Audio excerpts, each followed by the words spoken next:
Stock markets में अगर ठीक ठाक पैसे कमाने हैं तो इसके लिए साइकोलॉजी समझना बहुत इंपॉर्टेंट है। अगर हम परसेंटेज देखें तो around 20% technical knowledge, 40% trade management या मनी मैनेजमेंट और 40% साइकोलॉजी का गेम है स्टॉक मार्केट। 40% जो साइकोलॉजी है इसमें आपको अपनी और मार्केट की साइकोलॉजी समझनी आनी चाहिए।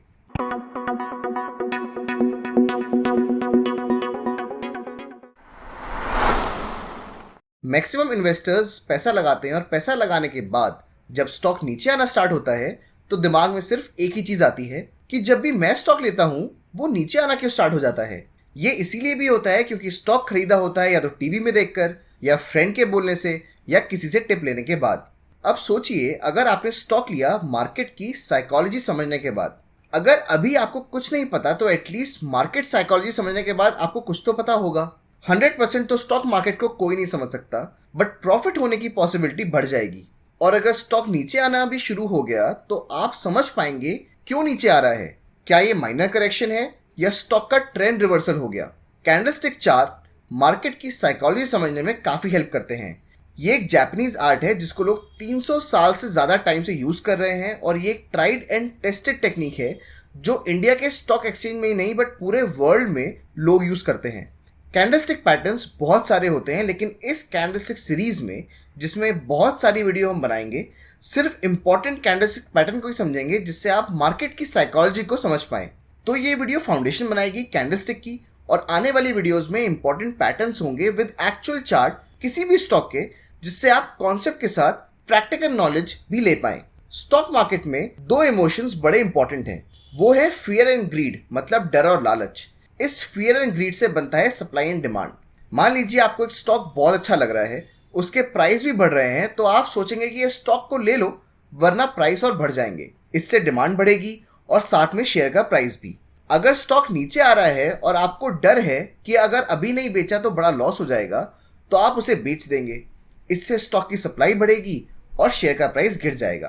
Candlestick chart supply and demand बताते हैं सारे इन्वेस्टर्स या ट्रेडर्स की जो भी उस टाइम मार्केट में शेयर्स खरीद रहे होते हैं या बेच रहे होते हैं। अगर मार्केट में पैनिक होगा तो सब लोग शेयर्स बेच रहे होंगे और वो आपको कैंडल देखने से पता चल जाएगा। अगर मार्केट में लोग ज्यादा शेयर्स खरीद रहे होंगे तो वो भी कैंडल्स आपको बता देंगी। किसी भी चार्ट में आपको दो टाइप की कैंडल दिखेंगी, एक होगी रेड और एक होगी ग्रीन। रेड का मतलब है कि लोग शेयर्स बेच रहे हैं और ग्रीन का मतलब है लोग शेयर्स खरीद रहे हैं। रेड को बियर भी बोला जाता है कि बियर मार्केट में है और ग्रीन को बुल्स भी बोला जाता है कि बुल मार्केट में है। हर कैंडल में आपको 4 पॉइंट्स दिखेंगे। एक है ओपन प्राइस, क्लोज प्राइस, ये जो शेडो है इसका जो हाई होता है इसको बोलते हैं हाई प्राइस और जो शेडो का जो लो है इसको बोलते हैं लो प्राइस।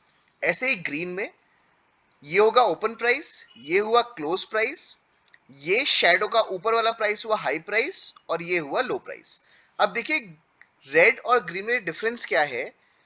ओपन यहां पर हुआ और क्लोज नीचे हुआ क्योंकि लोग शेयर बेच रहे थे और जब बेचते हैं तो शेयर प्राइस नीचे गिरता है। ग्रीन में ओपन ये हुआ क्योंकि लोग शेयर खरीद रहे हैं तो शेयर का प्राइस बढ़ेगा और क्लोज प्राइस ऊपर होगा। हर कैंडल में शैडो होगी और बॉडी होगी। ऐसे ही ग्रीन कैंडल में भी बॉडी है, शैडो है। आगे हम देखेंगे कई बार शैडो नहीं भी होती बट यूजुअली ये कैंडल्स के पार्ट होते हैं। इसको आप समझने के लिए ऐसे भी समझ सकते हैं कि यहां से लेकर मतलब हाई से लेकर लो तक बेसिकली इसको बोलते हैं रेंज। अब रेंज का मतलब अगर मैं समझाऊं आपको तो ये एक तरह से बैटल ग्राउंड, मतलब समझिए ये बैटल ग्राउंड या लड़ाई का मैदान है जहां बुल और बियर लड़ रहे हैं। अब अगर ओपन यहां हुआ और क्लोज यहां हुआ इसका मतलब बियर जीत गए बिकॉज ओपन यहां हुआ, बुल ने कोशिश करी प्राइस यहां ले जाने की बट ले जा नहीं पाए। फिर बियर मार्केट में आ गए, उन्होंने प्राइस यहां तक नीचे लाते लाते थे यहां तक कोशिश करी बट फिर बुल मार्केट में आए और यहां क्लोज हो गया। तो एक तरह से इतना बड़ा जो बैटल ग्राउंड है उसको बियर ने जीत लिया। इसका उल्टा है बुल मार्केट। बुल में क्या हुआ कि ओपन यहां हुआ, बियर ने कोशिश करी प्राइस नीचे ले जाने की बट बुल मार्केट में आ गए और जब बुल मार्केट में आए उन्होंने ऊपर ले जाना स्टार्ट किया।